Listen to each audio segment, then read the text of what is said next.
अस्सलाम वालेकुम नाज़रीन, सराबत किरदार से मुखातिब है। दो तीन अहम तरीन खबरें हैं। एक बड़ी खबर यह भी है कि इमरान खान साहब के ऑफिशियल ट्विटर अकाउंट से एक वीडियो तहरीक इंसाफ ने जारी की है और ये वीडियो नवाज शरीफ साहब की जो तकरीर हुई है उसका जवाब है।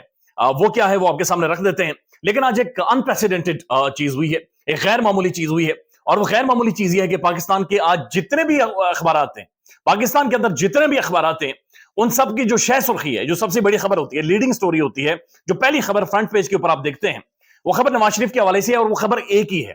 यानी तमाम तर अखबारात की खबर नवाज शरीफ के हवाले से, नवाज शरीफ की तारीफ में खबर है, लेकिन वो एक ही खबर है। उसकी जबर, जेर, पेश, शद, मद, स्पेस कितनी देनी है, कॉमा किधर होगा, फुल स्टॉप किधर होगा, वो सब चीजें एक ही हैं। यानी तमाम तर अखबारात की सारी चीजें एक ही हैं। तो ये बात बड़ी ऑब्वियस है कि इसका जो एडिटर है तमाम तर अखबारात का, मीडिया हाउसेस का, वो एक नहीं है, हो ही नहीं सकता, ह्यूमनली इम्पॉसिबल है। इसका मतलब यह है कि ये फिर जिसने आंख मारी है ये उसने खबर लगवाई है, या फिर ये भी है कि जाहिर है जिसने थपकी दी है या जिसने माल फेंका है, पैसा फेंका है, उसने पाकिस्तान की मीडिया को इतना कंट्रोल कर लिया है कि मीडिया इतना फोल प्ले कर रहा है, इतना नंगा खेल रहा है कि तमाम तर अखबारात की एक ही स्टोरी, एक ही खबर, एक ही अल्फाज, एक ही जबर, जेर, कश, यानी हर चीज एक ही है। यानी उसमें कोई रत्ती बराबर भी बुनियादी तौर पर फर्क नहीं है।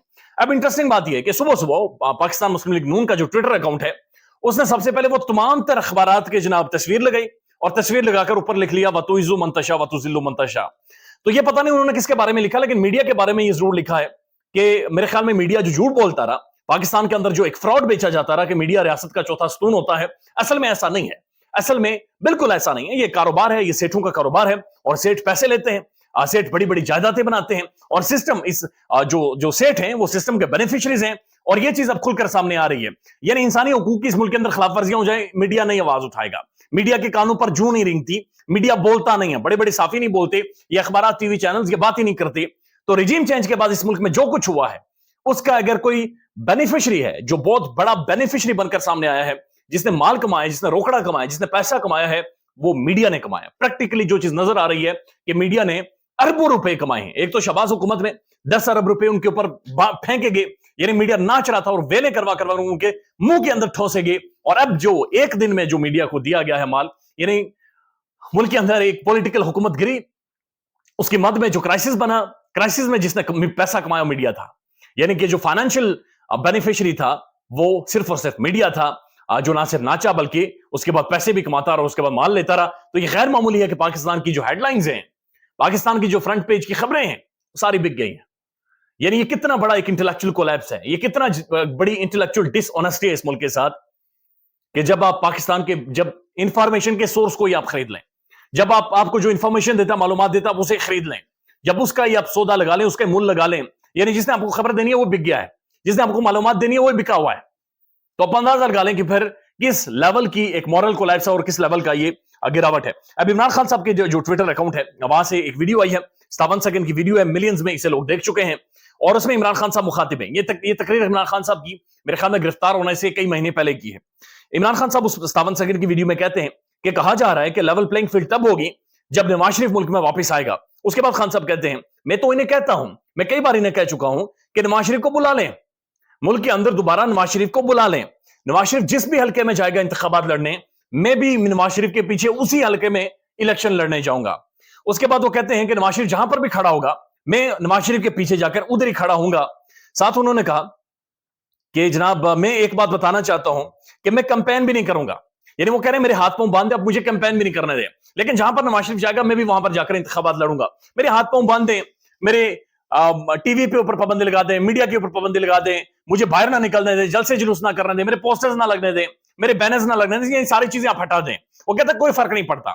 इमरान खान ने पहले कहा था कि कोई फर्क नहीं पड़ता, मैं सिर्फ नवाज शरीफ के पीछे जाऊंगा। उसके बाद जो उन्होंने बात की वो बड़ी इंपॉर्टेंट है। उसके बाद वो कहते हैं कि मेरी बात सुनो बड़े गौर से, ये मुल्क बदल चुका है और ये अगर किसी के हाथ, सर के ऊपर आपने शफकत का हाथ रखा है तब भी लोग नहीं मानेंगे। और यही चीज हो रही है, यही चीज पाकिस्तान के अंदर अब आप होते हुए देख रहे हैं कि लोग मान ही नहीं रहे, लोग किसी चीज को तस्लीम ही नहीं कर रहे। आप उन्हें इमरान खान की खामियां भी बताते हैं, वो कहते हैं झूठ बोल रहा है। आप कोई भी साफी उठा लें, कोई बंदा उठा ले, इवन जो प्रो इमरान बहुत सारे लोग हैं, जो इमरान खान साहब के प्रो हैं, बहुत सारी वो जो इमरान खान साहब के, यानी हकीकत में जो खान साहब ने अपने दौर में कुछ बेवकूफियां की उनका भी जिक्र करते हैं, तो लोग उन्हें भी लथेड़ देते हैं, कहते हैं सवाल ही पता नहीं होता। जनाब छोड़ें, ये चीजें बाद में तय करेंगे, लेकिन पहले हमें इमरान खान चाहिए। यानी अवाम की जिद बन गई है, अवाम, यानी आज भी पाकिस्तान के ट्विटर के ऊपर इमरान खान चल रहा है। پاکستان کے سوشل میڈیا کے اوپر ٹاپ ٹرینڈ عمران خان ہے. آج بھی پاکستان کے اندر خبر نہیں بنتی عمران خان کے بغیر. تو یہ غیر معمولی ہے. یہ غیر معمولی اس لیے ہے کہ ریڈی والا, ایک کپڑے دھونے والا, ایک دھوبی, ایک باہر بیٹھا ہوا شخص, رکشہ چلانے والا, وہ عمران خان خود کو عمران خان کہتا ہے. وہ کہتا ہے کہ میں اسے ووٹ دوں گا. وہ کہتا ہے کہ نہیں جی یہ سب کچھ جھوٹ ہے, فراڈ ہے. یعنی ایک ٹیکسی والا اس کے پاس جا کر بات چیت کرے, اسے بتائیں گے جناب یہ خان نے یہ 2 نمبریاں کی تھی, وہ آپ کو ٹیکسی پر نہیں بٹھاتا. اور یہ حقیقت بات ہے, وہ کو ٹیکسی پر نہیں بٹھاتے. وہ کہتے ہیں کہ ہماری ضد ہے عمران خان, چھوڑیں وہ چیزیں بعد میں جا کر طے ہوں گی. عمران خان غلط ہے, صحیح ہے, عمران خان نے اصول کی سیاست کی نہیں کی, عمران خان کتنا کھڑا رہا, کتنا نہیں, دلیر تھا نہیں تھا, وہ بعد میں بات چیت ہوگی. لیکن پہلے ادھر لاؤ اسے واپس. وہ جو رات کو رجیم چینج ہوئی تھی وہ لوگ نہیں مان رہے, وہ لوگ تسلیم ہی نہیں کر رہے. اب کل ارشد شریف صاحب کی برسی ہے. رجیم چینج کی نظر جو سب سے بڑا نقصان اٹھایا وہ ارشد صاحب کا ہے, جس کی بھرپائی ممکن نہیں ہے. اور کل آپ دیکھیے گا پورے پاکستان میں نہ صرف ان کے حوالے سے ٹرینڈ بنے گا, بلکہ جگہ جگہ پر قرآن خوانی ہوگی, جگہ جگہ پر. یعنی ارشد شریف اللہ انہیں زندگی دیتا اور وہ زندہ ہوتا تو شاید اتنا نہ ڈسکس ہوتا جتنا اب وہ ڈسکس ہوگا. یہ تاریخ کا حصہ بن گیا ہے اور لوگ اسے بھولنے نہیں دے رہے, یا لوگ اسے پیچھے ہٹ ہی نہیں رہے. لیکن دوسری طرف جو پاکستانی میڈیا ہے اس لیول پر گرا ہے کہ یہ توقع ہی نہیں کی جا رہی تھی. تو یہ جو ویڈیو 57 سیکنڈ کی جاری ہوئی ہے بنیادی طور پر یہ جواب ہے, اور یہ جواب دیا ہے نواز شریف کی تقریر کا. اور جواب یہی ہے کہ میاں صاحب جہاں پر بھی آپ جائیں گے خان آپ کے پیچھے آئے گا. لیکن مسئلہ یہ ہے کہ یہی میاں صاحب کی ڈیمانڈ تھی کہ عمران خان کو نااہل کر دیں, اسے عمر قید کی سزا دے دیں, اسے جکڑ دیں, اس کی تباہی پھیر دیں, اس کے اوپر یعنی کچھ بھی کر دیں, بس خان میرا مد مقابل نہیں ہونا چاہیے. کل جب عمران خان کا نام لے رہا تھا نواز شریف تو اس نے اس وقت نام بھی نہیں لیا, اور اسے پتا تھا کہ شاید نام لے لوں تو اس کے بعد مشکل ہو جائے گی. یعنی یہ اندازہ لگائیں کہ پاکستان کی پولیٹکس یہاں پر پہنچی ہوئی ہے. اب ایک اور خبر ہے, اور یہ خبر بھی بڑی انٹرسٹنگ ہے. یہ میاں علی اشفاق صاحب ہیں, عمران ریاض خان صاحب کے بھی یہ وکیل ہیں ابھی بھی, انہوں نے یہ خبر دی ہے. اور خبر یہ ہے کہ جناب وہ کہہ رہے ہیں کہ ملٹری کورٹس میں ٹرائل تیزی سے جاری ہیں. 2 ہفتوں سے ملٹری کورٹ کے اندر ٹرائل ہو رہے ہیں, بلکہ بہت سارے جو ملزمان ہیں ان کے ٹرائل مکمل بھی ہو چکے ہیں. اگر اسی طرح سے سریعام سپریم کورٹ کے آرڈرز کی خلاف ورزی کرنی ہے تو پھر سپریم کورٹ کے اندر فرضی کارروائی کرنے کی ضرورت ہی کیا تھی, سپریم کورٹ متوجہ ہو. ایک لیڈ آپ دیکھیں, اگر آپ تھوڑا سا ڈاٹ کنیکٹنگ کریں تو میاں علی اشفاق صاحب جو بات چیت کر رہے ہیں کہ ملٹری کورٹس میں سویلین کا ٹرائل شروع ہو گیا ہے. اچانک سے ملٹری کورٹس اچانک سے 9 مئی دوبارہ سے ڈسکس ہونا, اس طرح سے لارجلی ڈسکس ہونا شروع ہو گیا ہے. اچانک سے شیخ رشید صاحب آتے ہیں اور اچانک سے آ کر کہتے ہیں کہ 9 مئی میں جتنے ملزمان ہیں میں عام معافی لے کر دے رہا ہوں.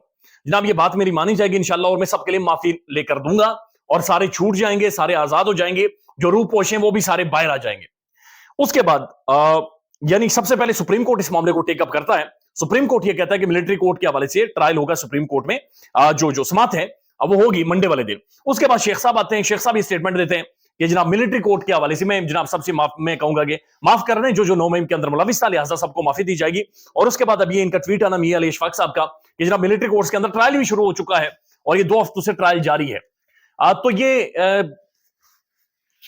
یہ خبریں اب کیا آ رہی ہیں, یا یہ خبریں دی جا رہی ہیں, یا خبریں پھیلائی جا رہی ہیں مارکیٹ میں, یہ ہو کیا رہا ہے. یعنی ملٹری کورٹ کے حوالے سے سپریم کورٹ کے احکامات تھے اٹارنی جنرل کو کہ جناب آپ سپریم کورٹ کے بتائے بغیر ملٹری کورٹس میں ٹرائل شروع نہیں ہوگا. لیکن میاں علی اشفاق صاحب کہہ رہے ہیں کہ 2 ہفتوں سے ٹرائل جاری ہے. شیخ رشید احمد صاحب کہہ رہے ہیں کہ میں سب کو عام معافی دلوا دوں گا. لیکن سپریم کورٹ کل اس معاملے کو سننے جا رہی ہے. تینوں خبریں ہیں اور تینوں بہت زیادہ پاکستان کے اندر اس وقت ڈسکس ہو رہی ہیں. خیال رکھیے گا اپنا. اللہ حافظ.